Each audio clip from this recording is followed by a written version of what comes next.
So there's a perfect blend between God's role and our role.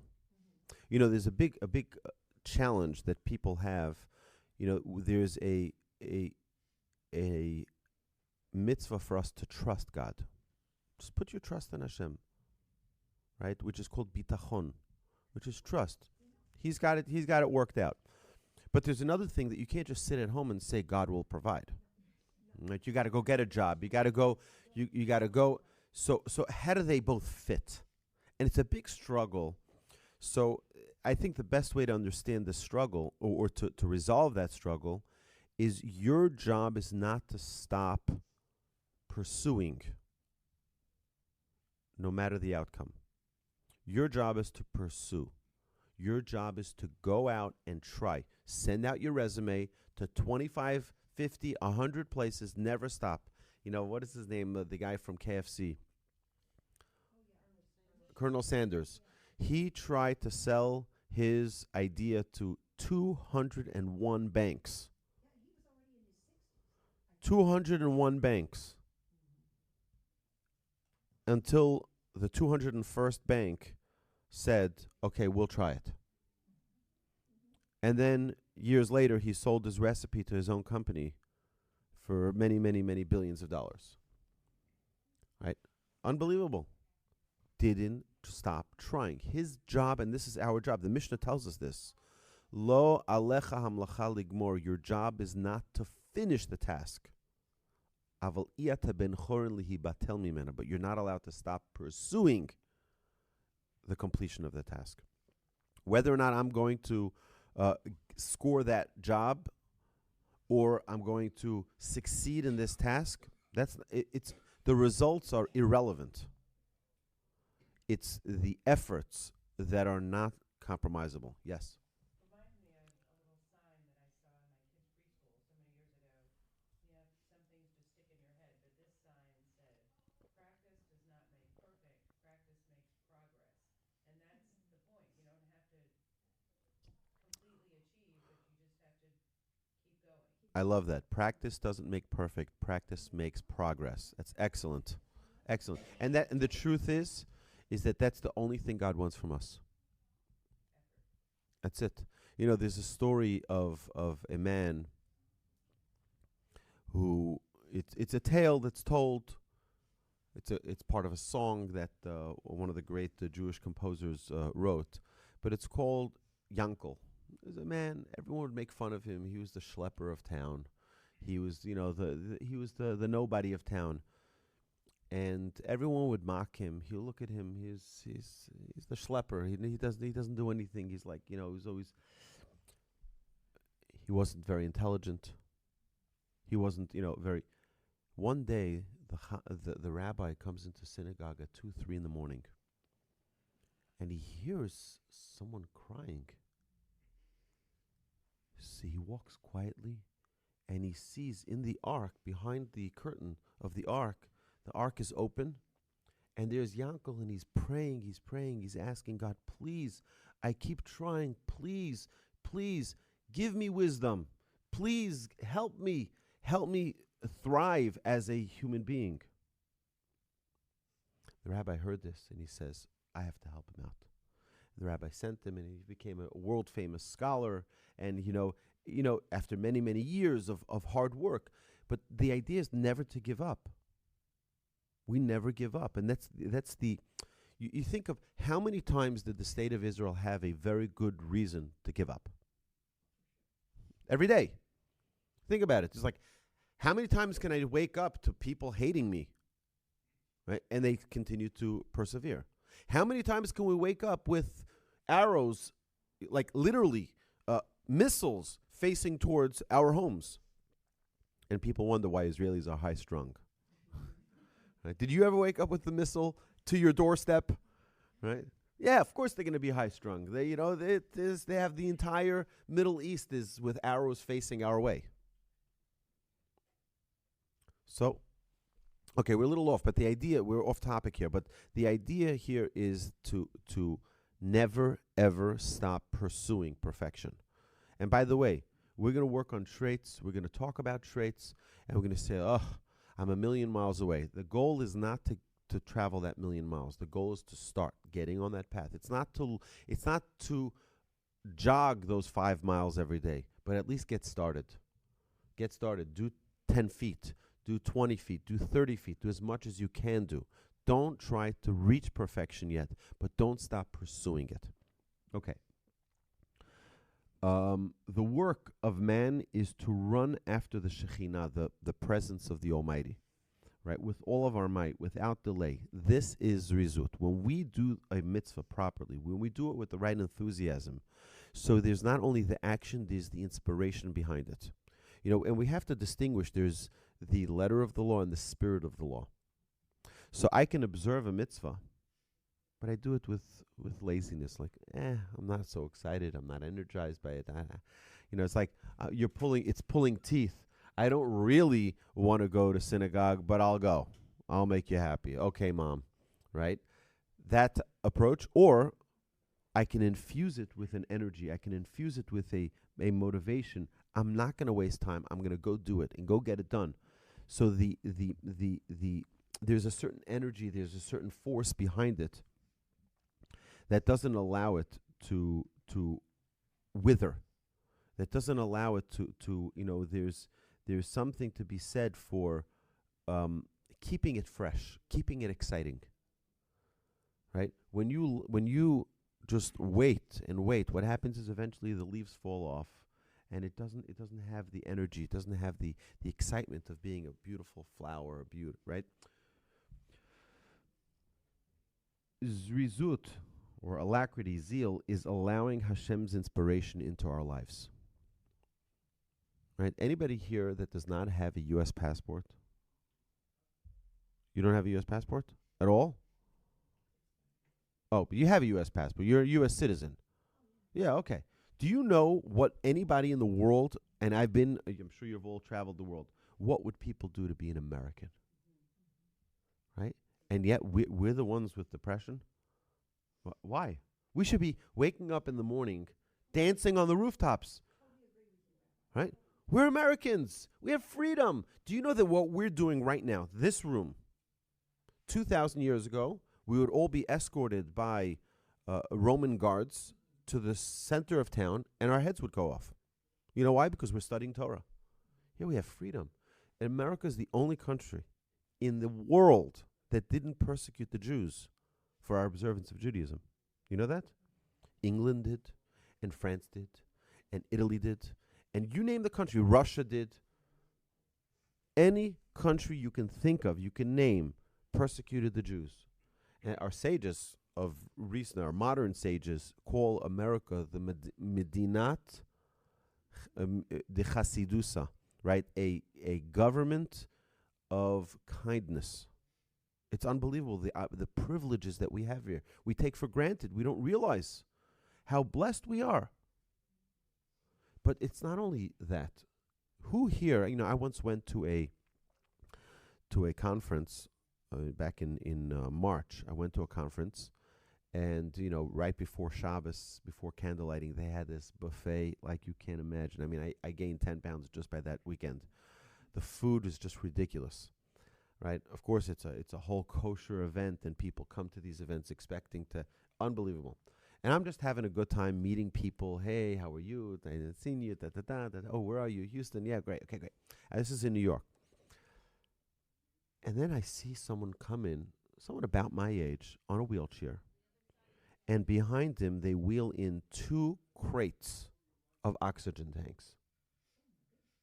And those oxygen tanks need to be replaced every hour.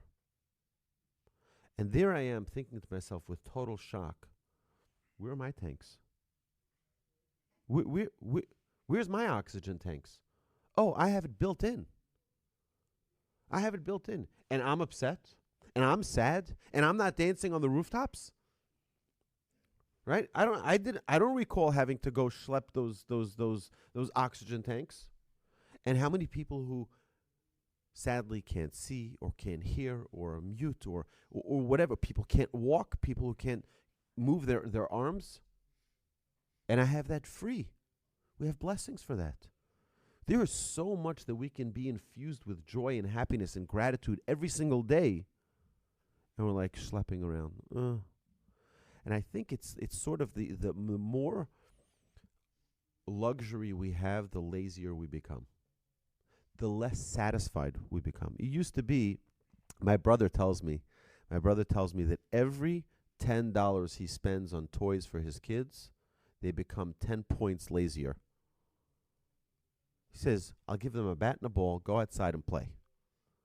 Right? No toys. I told my mother-in-law, actually, I hope she doesn't hear this podcast. I told my mother-in-law, anything that requires batteries or electricity, don't give my kids. Nothing with batteries or electricity. I prefer them have a ball. I prefer them have a bat. Get them Legos. Let them be creative. I don't want them sitting being manipulated by games and toys that light up and all. It's fine. Let them go out, just like I did when I was a kid. They didn't have these things, and you're a lot younger than I am. So, right? So it's unbelievable that we're living in a world today where kids at the age of 1.5 already are playing on iPads and they know how to move screens. Like, it's unbelievable. I'm a techie. My children look at me as if I am a dinosaur. Right? It's amazing. But either way, we're not happier because of it. We're not more motivated because of it. We're lazier. We're a lazier generation than almost any previous generation. Because we're accustomed to just like, we can click a few buttons on our phone and there it is on our television. We can manipulate and the truth is, we can benefit from it, but we can't lose the appreciation and the enthusiasm, right? I have what we call a smart home, right? And I can do everything from my phone. Turn the lights on, lights off, the air conditioner on, off, everything from my phone, from a tablet, from anything. It's unbelievable, right? You can be across the globe and you can control everything that goes on the house. You can see with all the cameras. It's really amazing. But it's taking away perhaps our energy, our excitement, our motivation to do things. Because if I have to get up from my seat to do it, it's such a drag. Right? And I think it's hurting us. It's hurting us, potentially. So what's the opposite of this, though? Okay, what's the opposite of zeal or alacrity? So we see that Reuven, the oldest son of Jacob, was scolded for being too quick. Right? What did he do? He switched his father's bed from the tent of Rachel to the tent of Leah, his mother. Right? And he was punished for that. His father reprimanded him. He says, "Pachas kamayim. You move too quickly. You're too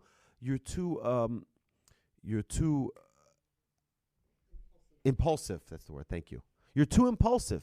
Meaning it means there must be balance. Everything in Judaism. If you want to know what I call the definition, if I wrote the dictionary and I wrote Judaism, I would put the definition of Judaism is balance. That's what Judaism, it's balance. With every trait, with every mitzvah, it's always balance. That's I think the most accurate definition to Judaism, right? Reuven was scolded for being too quick in judgment, right? He was motivated, he was enthusiastic, he was excited. So you got to be careful. You can't. It means we have to have a balance in the way we act. The opposite of zrizut, of alacrity, we think is laziness, but that's not true. It's lowliness. It's shiflut. Lowliness. I'll explain what that means. Lowliness. Low. Right? This lowliness is dressed in many different subtle ways. Right? Laughing off serious matters can be shiflut. Okay? So if we have something, an important topic that needs to be discussed, and we just laugh it off, we brush it off. Right? What we're doing is we're diminishing the respect we have for that idea. So we're lowering it. To say about something inspirational that, it isn't for me. Why are we doing that? Why are we pushing it off? We're pushing it off perhaps because of shiflut. We're lowering it. We're diminishing its value. So when we have proper value for something, we have enthusiasm. When we don't have the proper value for something, when we're lowering it, it doesn't mean anything. So why should I do it? That's the struggle. So the more value something has, the more excitement, the more energy we put to it, the more enthusiasm we have. It's very interesting that it says Zrizin, those who are quick. It's a Talmud tractate in Psachim. In the Talmud, it says Zrizin, those who are quick, makdimin limitzvot, right? They advance themselves towards a mitzvah, right? Because if to me a mitzvah is worth something, I'm not going to waste any time. It's not the idea. People think that, again, the word in Hebrew can be taken out of context and said, you do it quickly. You don't do it quickly. It's just you do it without it losing its excitement, its luster, its energy. Okay? Mitzvahs are advanced to them. The more they rush towards mitzvahs, the more opportunities we allow for doing mitzvahs. So it says, mitzvah goreret mitzvah. Right? A mitzvah leads to another mitzvah. Aveira goreret aveira. A sin leads to another sin. So what comes first, the chicken or the egg? Right? Do I do the mitzvah and then another mitzvah comes? Do I do the sin? Like, where are we? Well, where's our enthusiasm? If our enthusiasm, if our motivation is to do a good deed, you know what will follow it? Another good deed. Because that enthusiasm grows. But if I have this lowliness where I keep on pushing things off because it doesn't mean anything to me, so then I push off one thing, I'll push off another thing, I'll push off another thing. So we have these two worlds. One could be a world of inspiration, a world of lowliness. These are the two polar opposites here that are struggling against each other. One is going to say, come on. Yeah, synagogue, you became suddenly so righteous. You're going to go, right? I've heard people tell me, like, Rabbi, I don't think it's right for me to, we just started a new project. Hopefully you'll see it in the next couple of weeks, next couple of days, hopefully. But these light switches. So it's a big challenge on Shabbos, because we have certain habits. We walk into a room, we flip on the light, right? So everyone has this, right? From the most observant to the least observant, everyone has this habit. But what do you do on Shabbos when we're not supposed to use electricity? So sometimes we can make that mistake. So this company in New York made this brilliant idea. They came up with this brilliant idea. They're going to make light switch covers, right? And it's a magnet. It sticks to the two screws that are on top and on bottom of the switch, and it's a magnet. And you put it on, and that way for Shabbos. And one of my children has the job. He goes to each room. He puts the magnet on the light switches, so that no one by mistake turns it on or off on Shabbat. And that's his pre-Shabbat job. And everyone has a job for Shabbos. That's what we do in our house. And so we had this idea at Torch to give this out to the entire Jewish community in Houston. One light switch cover, or as many as you want, free. And just take a single step towards Shabbat. A single step. And I had someone tell me when I was talking about the idea, they told me, something, I feel like I'm a hypocrite. He says, I don't observe Shabbat. I drive. I use my phone. I go places. I travel. I do things. And now I'm covering my light switch. So I said, you're making one of the 4 fundamental mistakes Jews make about Judaism, in that we think it's all or nothing. And it's a huge fundamental mistake. We don't believe in all or nothing Judaism. We're not all in or all out. Whatever we can do, we push ourselves to do. Whatever we can't do, we'll get to a point where we're ready to do it. Right? We take the step we're ready to take. What's that? Okay, yeah, we have the funeral. So, my dear friends, thank you so much. We'll continue this, God willing, next week. I look forward. I'm very excited to be on this journey with all of you. If you didn't sign in yet in any of the previous weeks, please do, because we're putting together the email list so that everyone can get. Did everyone get a reminder for this class? You did? Okay, great. My email is awolbe@torchweb dot web.org. awolbe@torchweb.org. I welcome your questions, comments. Anybody wants to get together for coffee, I'm always available for coffee. We can get together. A pleasure. Or for Talmud, we have a scholar who comes join us on Fridays for Talmud lunch. Have a terrific week. Thank you. Thank you so much. No, I have this thing on hold whenever I'm recording, so I can't press any buttons. Okay. Good morning, everybody. It's so wonderful to be back here to study some Musar together and to hopefully be inspired to improve the way we all deal with our struggles every day. Last week we had part one of Zrizut, which is zeal or alacrity. And we need to understand that Zrizut is the emotion behind the action. Many people think that Zrizut is the action itself, but it's really the emotion behind the action. So we need to think of Zrizut as the engine that drives the action. You know, people spend a lot of money to get cars that have a 0 to 60 that is 1 second faster than the other car. And it's bragging rights, and it's, I don't know when you'll ever use a 0 to 60 on any car. If it's 3 seconds, 4 seconds, or 8 seconds, I don't know what the difference is going to be in the grand scheme of things. But that is the Zrizut. The Zrizut is the drive behind the action, not the action itself per se, but the drive behind it. We tried to define last week that alacrity or zeal is the force of getting things done without delay. I don't even want to use the word procrastination because that's a whole nother thing. We already defined mankind as being heavy, right? We remember we dropped the keys, right? The keys fall. Why? Because there's something called gravity. We all are heavy, even though you're featherweight and you don't need any diets. I just started a diet last night, so wish me good luck. But what we are is heavy. We are heavy.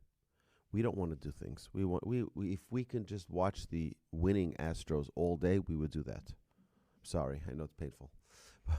But if we could, right, if we can watch the our favorite shows and our favorite movies, we would love to do that all day. Okay, sadly we can't. Sadly, we have other responsibilities. We have to earn a livelihood, and we have to, go to some birthday parties we don't want to go to, right, because someone will guilt us, right? Or but really, a human being wants to just sit and do nothing. That's really what we want. But we have certain motivations that help us do things. Someone has a motivation; they want to buy a nice car, so they have to earn the money to pay for that car. So someone wants to buy a nice house; they want to, have a nice family and a place to live, so they get motivated by certain things. What happens to something that has no motivation? It doesn't get done. It doesn't get done.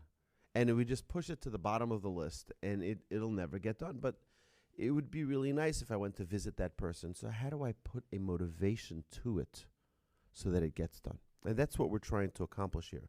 With this trait of getting an emotion connected to an action so that it can eventually get done, hopefully sooner rather than later. All right? You have a question there.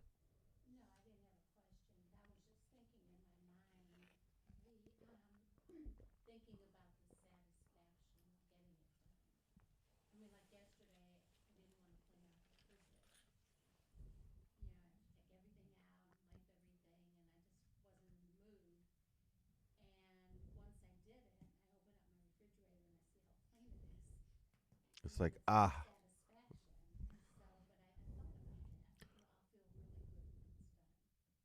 Right. So there are a couple of incredible motivators Um, for some people, I know for myself, when people doubt me, that's my biggest motivator. I love it.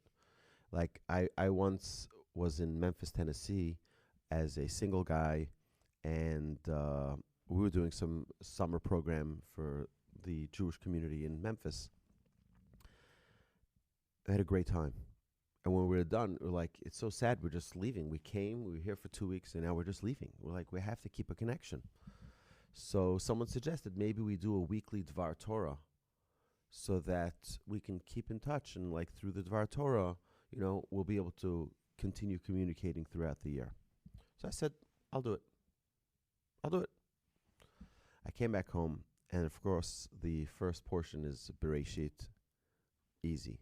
Noach, okay.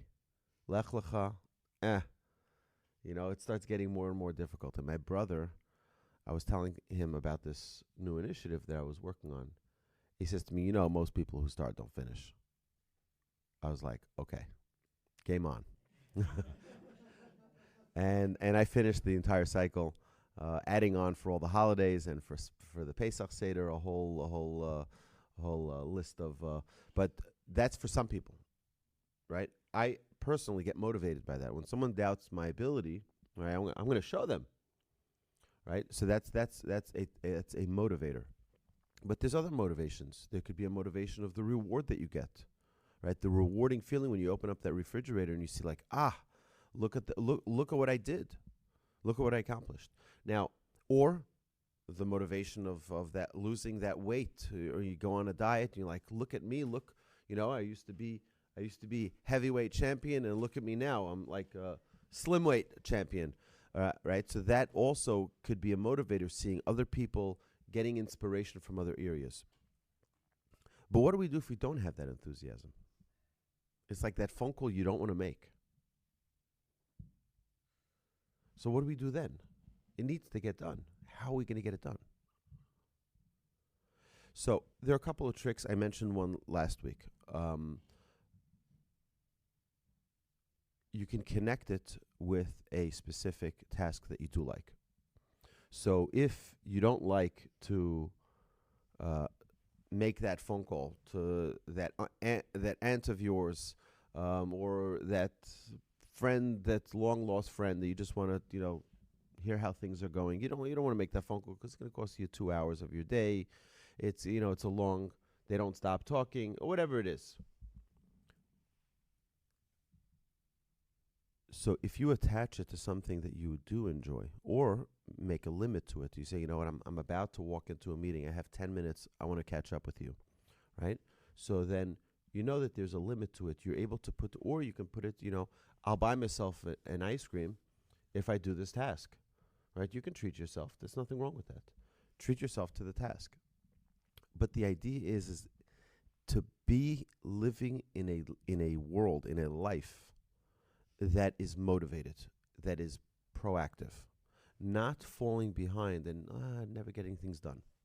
The idea of Zrizut is not, it says, the idea of Zrizut, of this alacrity or zeal, is not that we do things quickly. Most people, if you translate from the Hebrew language, the word zariz, anybody Hebrew speaking Hebrew? Zariz means to do things fast, right? Zrizut is the same word, but in the Musar context, it's not referring to doing things fastly. It's referring to doing things with the energy behind it to get it done. It's overcoming the lazy tendencies that we all have. We all have those lazy tendencies. How do we overcome it? How do we infuse what we do with a motivation so that we're energized to get things done? Right.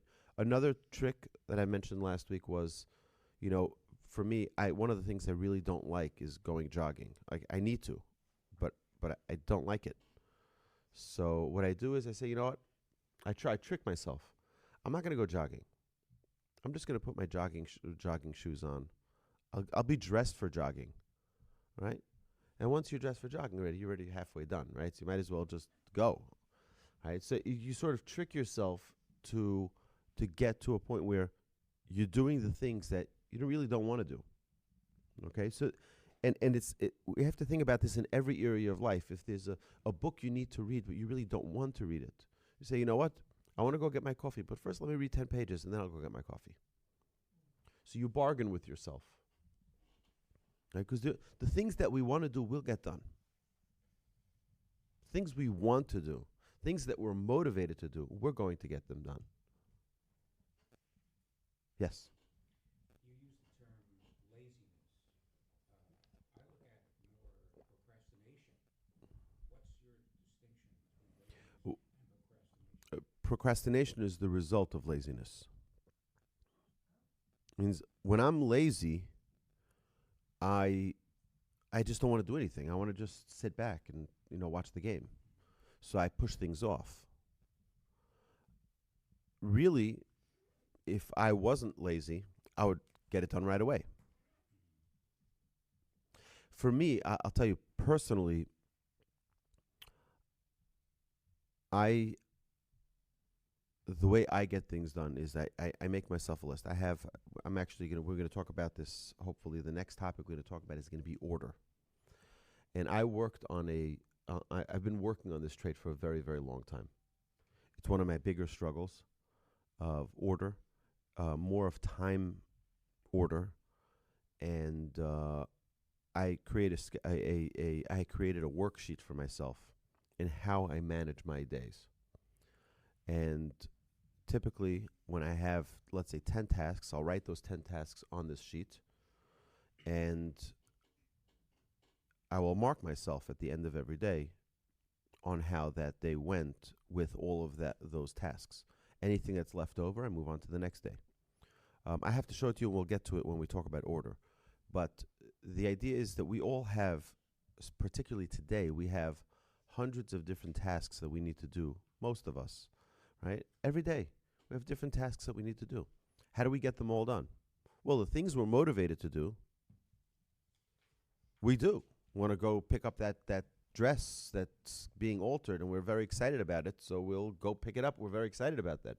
How about making that arrangement for a friend who's coming to visit, and you're like, you really don't want to deal with that now. So we push that off. How do we get a motivation behind everything that we do? Okay, we're defining this. Is it clear? Right? I'm sure we all struggle with this in some way, because we all have the same tendencies. The tendencies of just not now. Just not now. Yes. Sometimes I find the biggest motivation is just knowing that I will no longer have that nagging in my head when it's done. Right. It's just tired of thinking about it, and then you find that the task took 2 seconds and, took you less time to do it than the time you spent annoying yourself about it. So that is a motivation for me. That's a great motivator. If one can get that motivation to just like, no, okay, I need this off my list. Done. It's funny because the day before I travel, it's like, the 90-10 rule. You get 90% of the work done in 10% of the time, and 10% of the work done in 90% of the time, right? So I'm the 90-10, right? In 10% of the time, I get 90% of the work done. It's like all cylinders are firing, and just get it done. So Zrizut is the emotion behind the action. To illustrate the difference between an enthusiastic helper and a non-enthusiastic helper, right? You ask someone to bring you a glass of water, you need to remind them 7 times to just get you the glass of water, like your children sometimes. My children are angels, so that never happens, of course. But if that were versus someone who's motivated to help, who's motivated to assist, they get it right away, right? What's the difference? It's the same action of bringing the water, but there's a difference in motivation behind it. What's inside,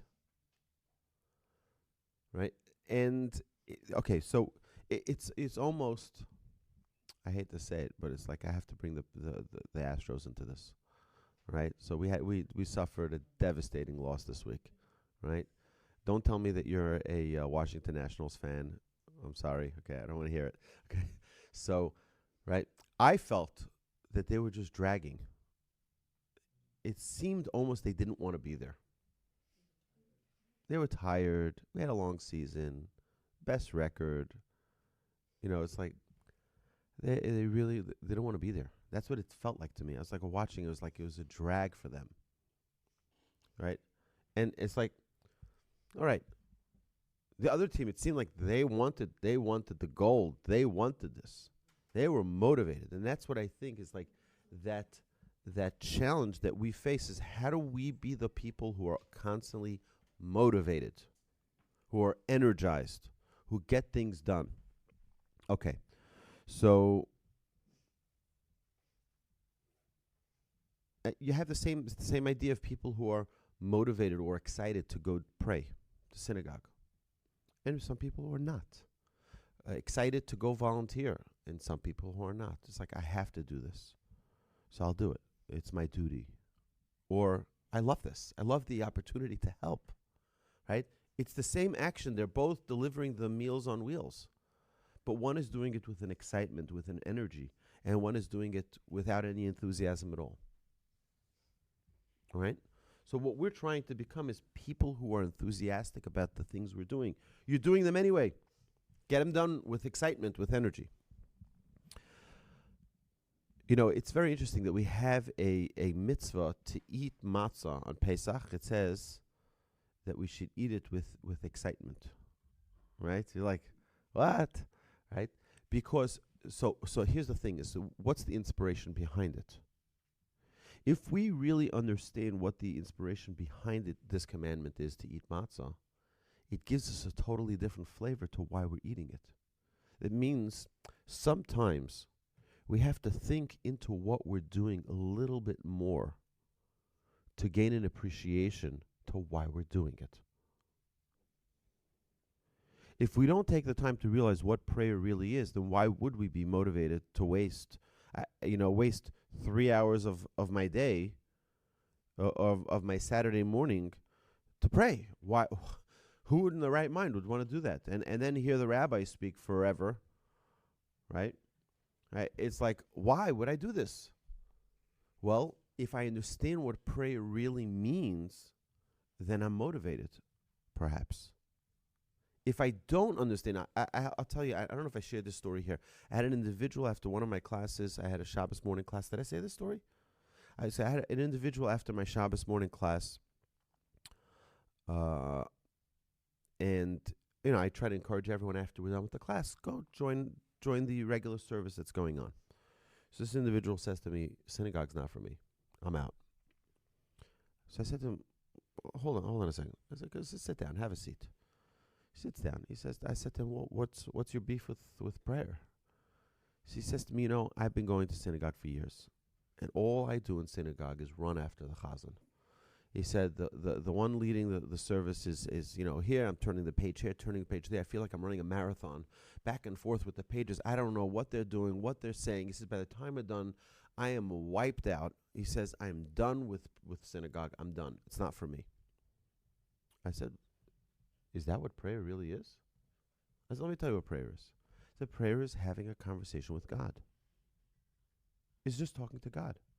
You don't have to be in synagogue. You don't have to have a quorum of adults to have prayer. Prayer could be anywhere. Prayer could be in your car. Prayer could be at the library. Prayer could be on the line at the bank, at the grocery. Prayer could be anywhere.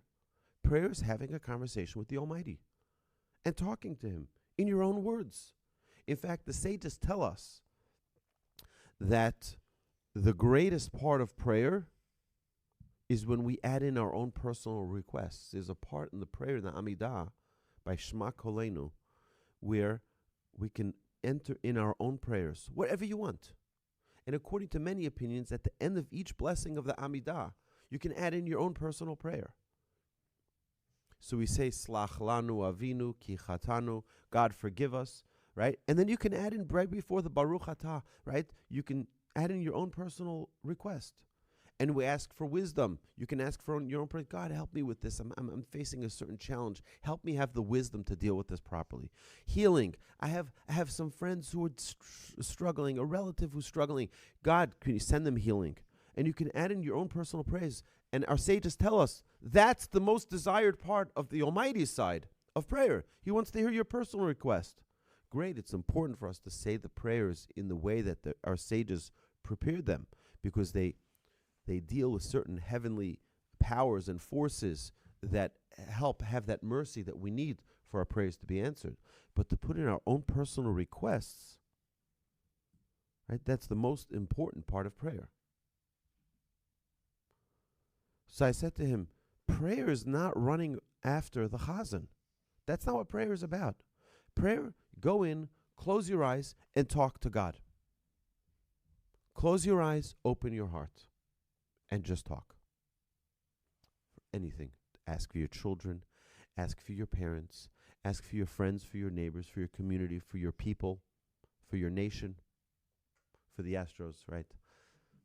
Right? Pray. That's what prayer really is. It's almost, it's sad.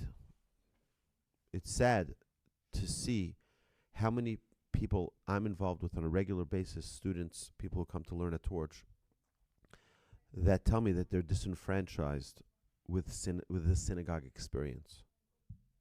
They don't want to be members anymore because it's become such a drag for them. And it's so expensive. And it's so, right, I'm sitting here in a synagogue. I hope they don't throw me out. But what we really need to do is make workshops for what prayer should be. Just to learn how to express ourselves. And people think, like, God really doesn't care about my issues, my little quabbles, my little, worries and fear. Oh, he sure does. If any of our children had any challenges, we would want to hear about them, even as small as they might be. And we want to be able to encourage them or tell them or help them, guide them in any way possible. Why is God any different? Why is God any different? God wants to hear every one of our challenges. Also our Astros. Absolutely. God wants to hear that. He wants it. Prayer is a conversation. Yes. No. We are the big things. We are the big things. In God created the world, the entire world, for us, for you. Do you know that the Mishnah in Sanhedrin tells us a person must say every day, Bishvili nivra ha'olam. The world was created for me. For me? Yeah, for me. For you. The world was created for you. That doesn't mean that you're on an island and you can be selfish. That means you have to undertake a responsibility and recognize that God gave an entire world for you to experience with your parents, with your siblings, with your friends, with your neighbors, with your experiences that you had in your life. Everything is perfect for your challenge that you're going to face throughout your lifetime. It's a perfect world for you to deal with everything that comes your way. I've given many classes on this topic. Might be able to find them on YouTube. But there's a lot that we need to understand that God, what are the big things in this world? Humanity. It says, like the Talmud in Tractate Sotah in the beginning says, what is God busy with all day?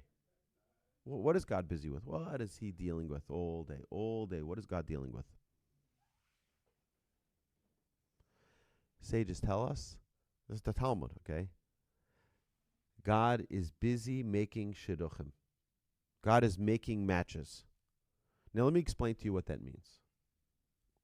What is the absolute moment of serendipity? That moment of what we call hashgacha pratit, divine providence. That's the way a husband and wife meet. That is the absolute. Let me explain to you why, okay? How many people here were suggested by a friend for them to meet their spouse? a friend, right? The friend happened to know you and happened to know your husband and says, you know what, I think this might be a great idea. How did you meet that friend? Well, I happened to sit next to them at synagogue, and they mentioned to me I might have an idea. Who put you next to them? You could have sat at a different seat, and they would never have met you. You could have gone to a different synagogue and never met them. They could have perhaps never met your... I can tell you that the person who introduced me to my wife, right? I met him 2 years earlier. We worked together a little bit. We had a great working experience. And 2 years later, my father-in-law bumped into him and says, you know, by the way, my daughter just came back from Israel. She's starting to date, if you know anyone. And he says to me, I don't even know who your daughter is. I mean, it's like, but I know your son-in-law. Right? He says, your son-in-law, and he mentions my name. And my wife says, and it was love at first sight between me and my father-in-law. But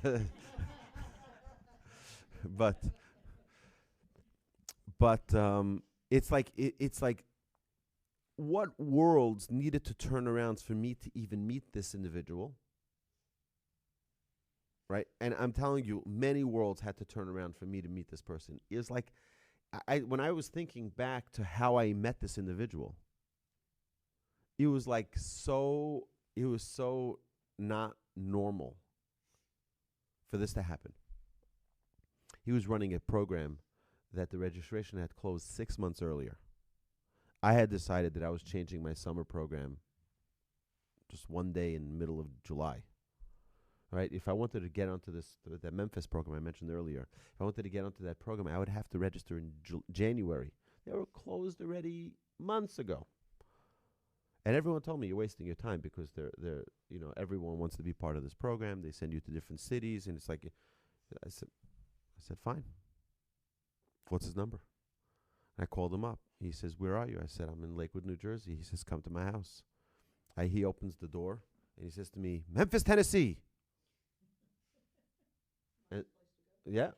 And that was it. And that was the beginning of a journey. And, I went there many, many, many times. Subsequently, after that summer program, I loved the community, and it was really, really great to be there.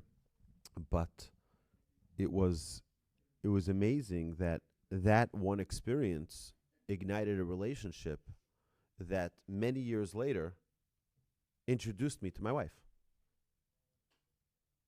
How many doors needed to open and close in order for me to get to that point where I just called that individual? So what is God busy doing all day? He's busy with the backstory of each one of those meetings that are going to lead to a husband and wife meeting. Right? And I've heard dozens and dozens of stories of people telling me where they didn't want to go out. They were so upset, and a friend called them and invited them, and then they happened to meet someone who then invited them to a different party who were there. They happened to meet a girl, and they went on a date, and she suggested her best friend. It's like you have all these stories, like one thing leads to the other. It's not just random. That's God playing chess with us and putting us in the right place where we need to be at that right time. So it's not just that one meeting. It's all of the things that led to that meeting, which is all of the existence. So God is putting, a person loses his job. You're like, oh, this is crazy. Devastating. Well, God is just moving that piece, telling him, you got to get to here because by this time I need you here to meet this and this person. You'll start a new company together, et cetera, et cetera. Right? God is laying the groundwork. So who does God care about? He cares about you because you are the center of his world.